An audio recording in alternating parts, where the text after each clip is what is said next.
Welcome to the Pearls of Wisdom podcast, where we mix business, law of attraction, spirituality, and well-being with great guests and phenomenal stories. You'll hear hints, tips, and up-to-the-minute information on digital communication from an expert in her field. Pearl has some wonderful individuals in her networks, and she will be interviewing them all at some point in the future. Enjoy your listening.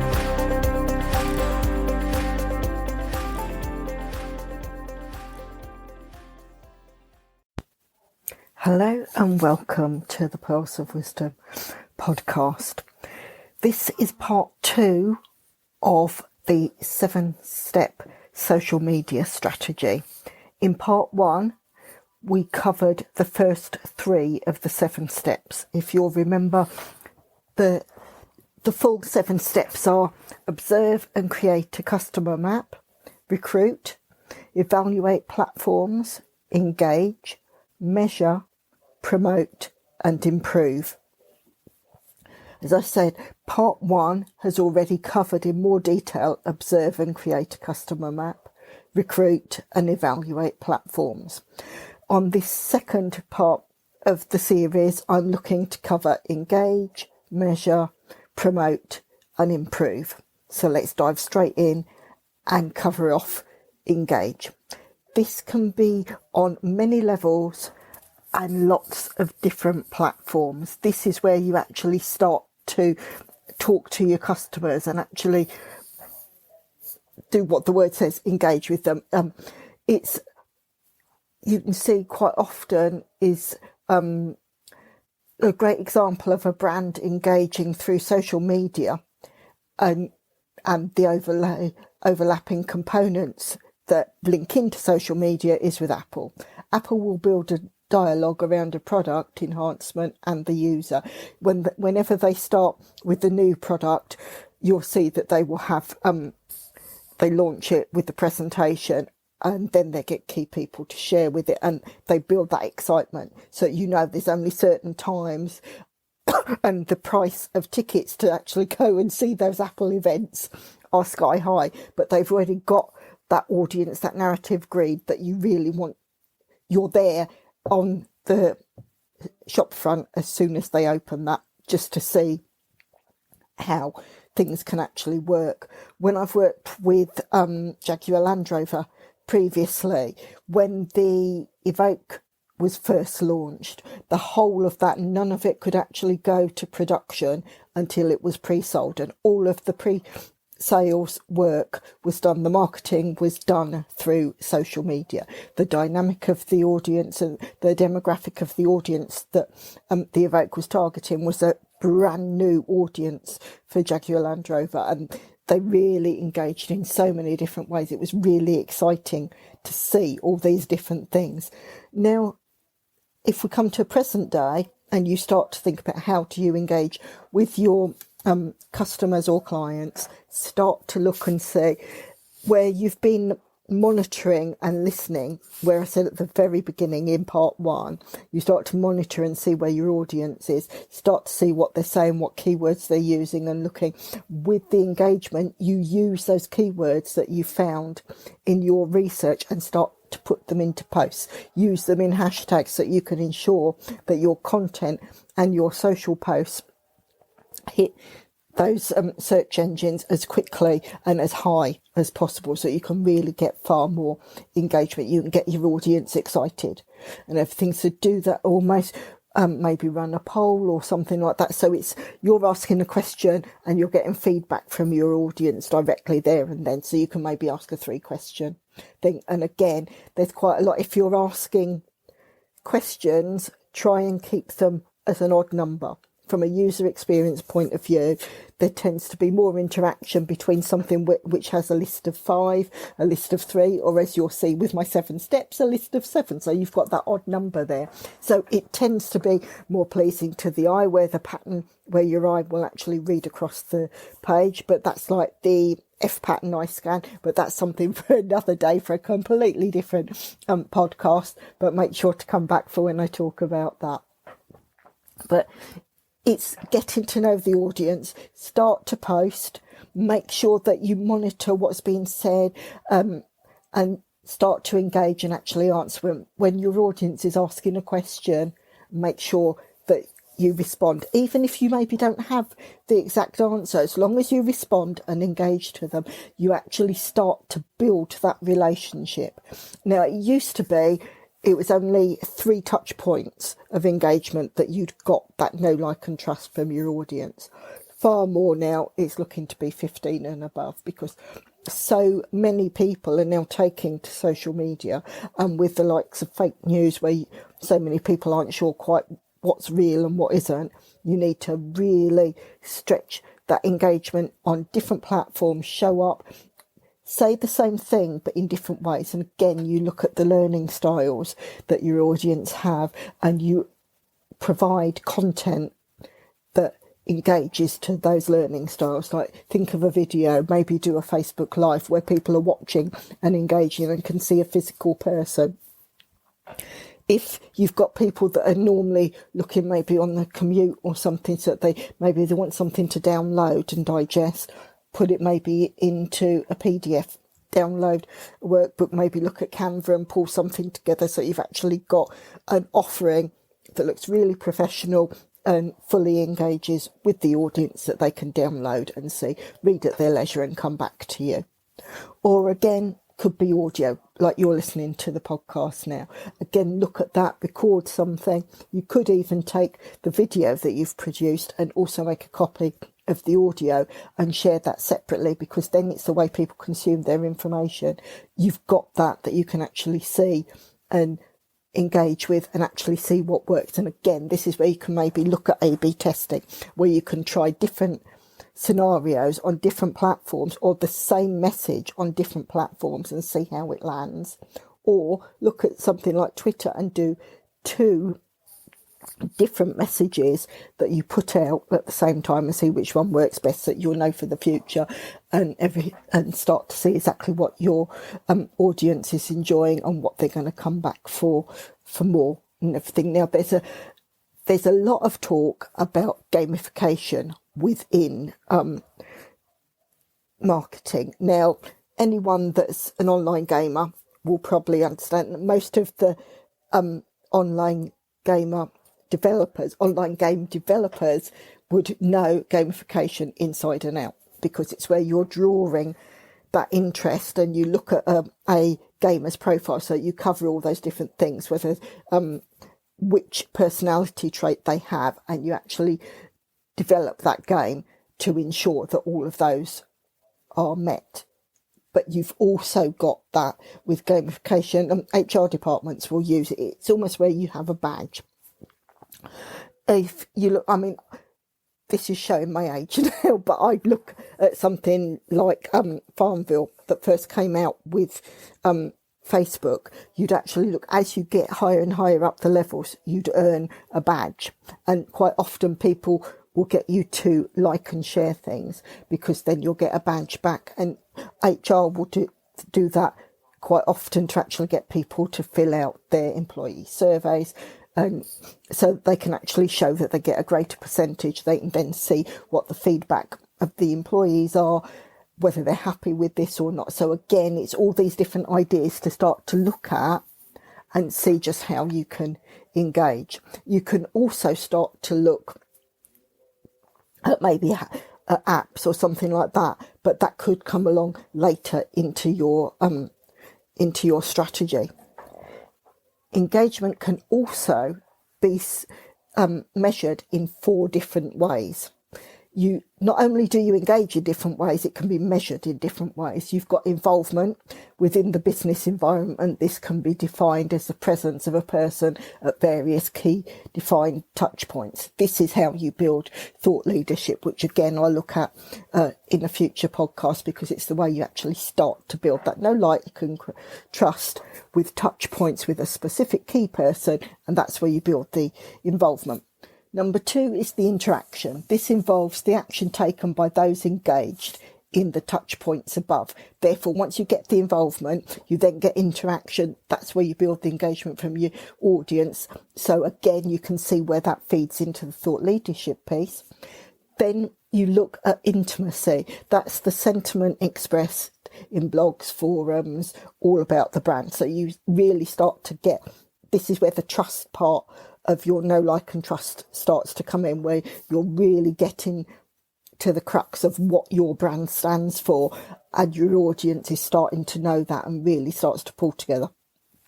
So it will really help you for the future to build up that engagement. And then the fourth way it can be measured is influence. This includes such things as brand awareness, loyalty, repurchases.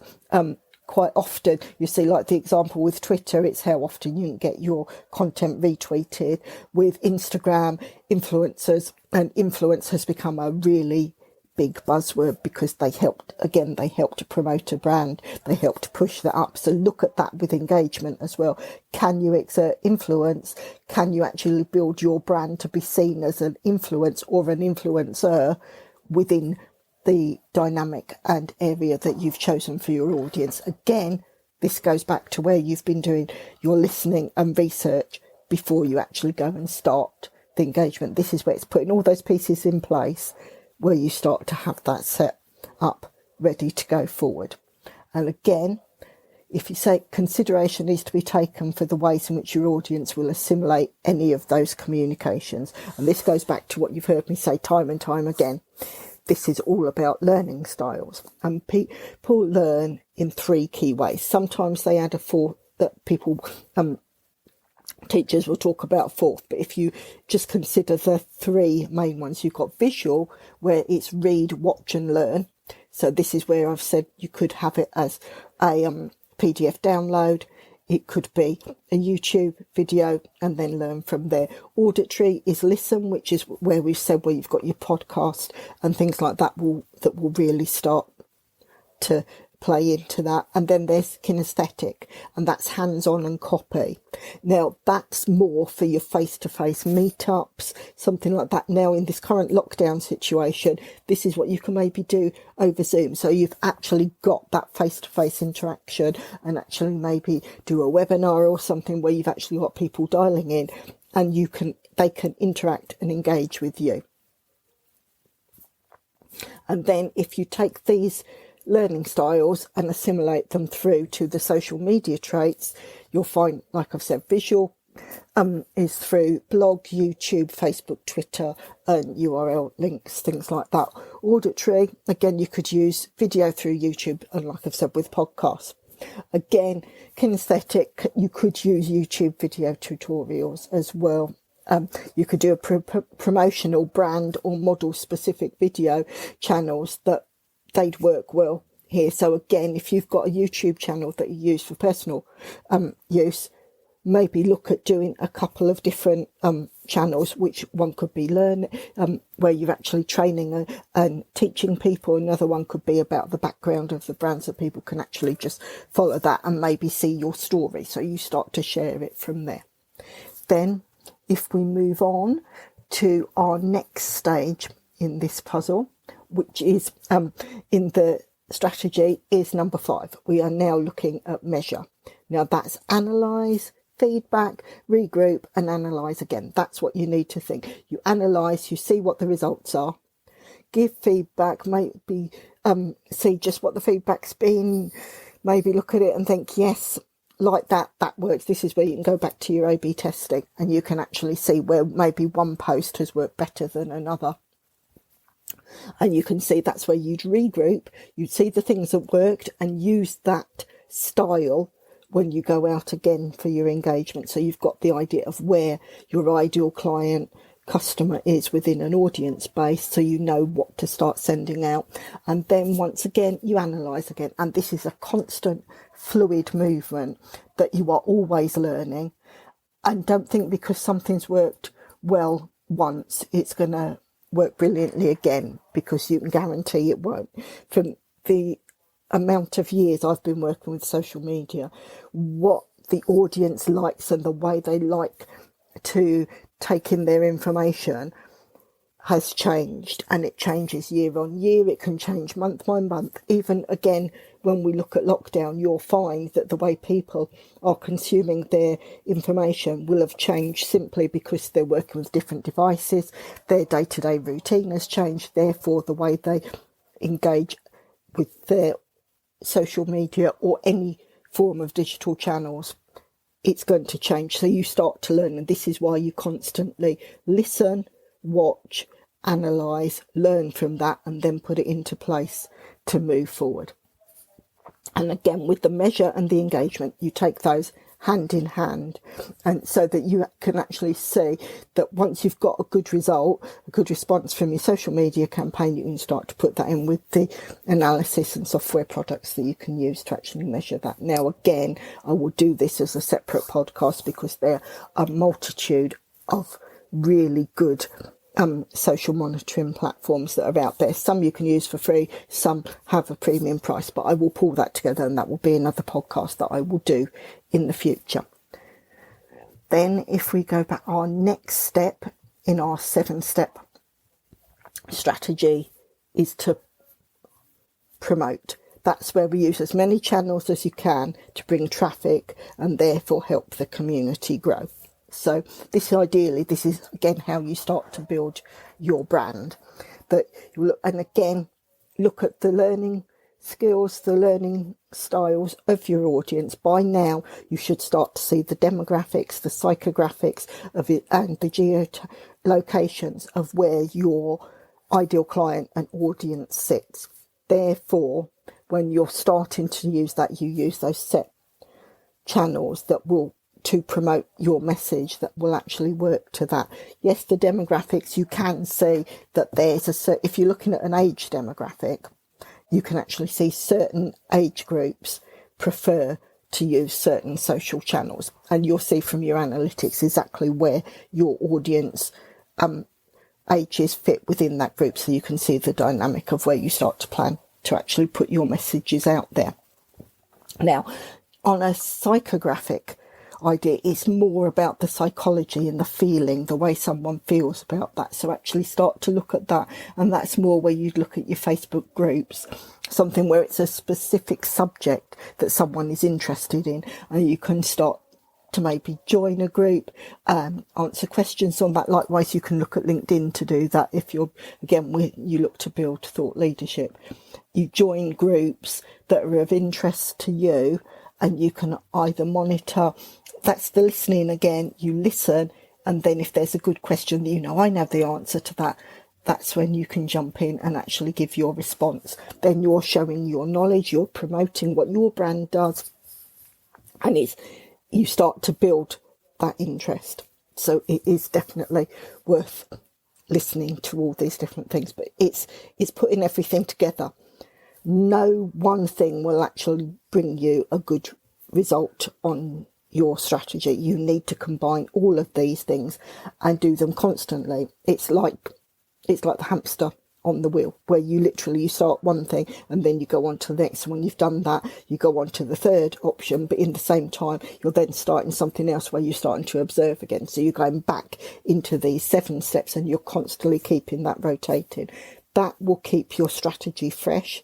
It keeps you always engaged with your audience. You don't lose any awareness that you had. It helps to promote. Like we said, that's how the promotion helps to push you up the search engines, grow your audience so you get more followers, more engaged people, that then ideally the thing is you get those followers, that audience to promote for you, that they like the posts you put out, they like your brand, and they start to share. They become the testimonials for you. They become your best fans that will then start to promote. And you've seen before, it used to be that people would research a company when they'd look on Google or similar search engines and search on a company for feedback to actually see what people have said. Now, people will actually ask that question of other customers outright on Facebook or Twitter or something like that. So this is where you really, when you're promoting, you make sure that you keep your customers happy. And this is where you consider brand awareness and ensure that everything is staying as you want it to be, and that there's no niggles coming in, there aren't any unhappy customers. If you do have an unhappy customer or client, do not ignore them. That's the worst thing you can do. Reach out to them, respond, and you'll see like a lot of the customer service teams that work with Twitter, they've been taught there's certain wording you can use that can diffuse an angry situation. Actually put that down, and you can Google some of these and just look and see where some of the customer service Q&A sessions and what people are asking and what the response is given. So you dilute the anger in a conversation to bring it down. You're seen to actually be working hard to put right anything that could have gone wrong, and so you're keeping the customer happy. And quite often, again, you turn a negative into a positive that then can still build your brand. That's why I say do not ignore and hide away if someone reaches out to you because they're not happy. Because the worst thing you can do from any company, if you go quiet, your audience will fill that gap with a negative. They think you've gone quiet because you want to hide something. It could be just that you're very busy, or you haven't got time and you've lost your social media person that's actually posting, anything like that. But if you can get into the habit of planning, this is where a good strategy comes into place, that you put all your 7 steps in place. You know what's coming, you know what to expect, and you also have that content there, those answers to maybe the harder questions that you're not going to get very often, but if you've got them prepared, you've got an idea, and you'd have got that as well from the initial observation at the very beginning of your strategy. So you could see what's being said, how people deal with things, where there's that niche in the market. And this is, again, where you start to promote your brand over the different channels. Now, the 7th, the very last step in your 7-step strategy is to improve. That's analyse, feedback, regroup, analyse again. And as you learn from the traffic and feedback, so the campaign and posting improves and grows. So you can see there's quite a pattern here where you've got the first things. It's listening, engaging, analysing, listening, engaging, analysing, measuring. So it's actually growing. So it's all those, there's a repetition, but as you repeat each of these steps, your strategy becomes stronger. You get to know your audience far better, and you know that you're going to land your campaign well, get the response you need. And doing it this way, you can do it organically. You don't necessarily need to use any budget at all. If you've got budget that you want to use for paid marketing, you can bring this in at certain times when you do the engagement and the promotion. But again, that's something I'll look at in another podcast, because you can go into so much detail with that. Okay. I'm just checking to see. Right. And then if I go into more depth on the improve, the 7th step of your campaign strategy, it improve, and that's from, like I said, from regular analytic observations and monitoring feedback via Twitter or anything like that. You can actually feed that back into the campaign. Now Twitter, and now you'll find that LinkedIn and Facebook will use hashtags that will give an immediate feedback. You can watch a campaign, you can see the keywords and the listings and see whether something's trending. And 9 times out of 10, it's a phrase or it's a hashtag. So if you get used to using hashtags with your campaign, so you can actually then segment your messages under different hashtags, so you know what to use. And if you're not sure which sort of hashtag to use, there's a great platform, Hashtagify. If you put that into Google or other search engines, you can find that. Now, again, they have a free service, or you can pay for a premium. You put the keyword or the topic of the audience you want to engage with, and it will bring out the top 10 hashtags that you can use within those. That it will also highlight maybe top tweets and the influencers that are using it, so you can almost see what tweets are working and craft your messaging using a similar scenario to the tweets that you see there. So there's quite a lot that you can do to actually set yourself up for success rather than setting yourself up for failure.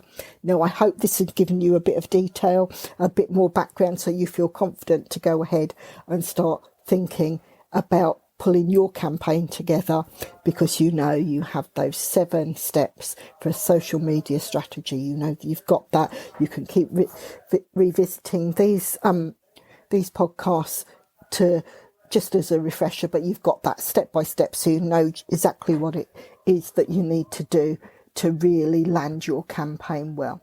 And I'll just go back through those 7 steps, 1 to 7 now, so that you know that you've got that. Number 1, observe and create a customer map. Number 2, recruit. Number 3, evaluate platforms. Number 4, engage. Number 5, measure. Number 6, promote. And number 7, improve. I hope you've enjoyed this podcast. If there's anything more you'd like to learn, please reach out to us so that I can put some new episodes together where I cover details that maybe you want that will move you forward on your digital journey. Hope you've enjoyed it. Thank you. Bye. Thank you for listening to the Pearls of Wisdom podcast. We hope you have enjoyed the content shared. Please share with others who would like to enjoy these interviews and discussions. If you would like to support the podcast, please follow the link in the episode description. If you want to be a guest on the show, reach out and let's discuss next steps. Until the next time, enjoy your listening.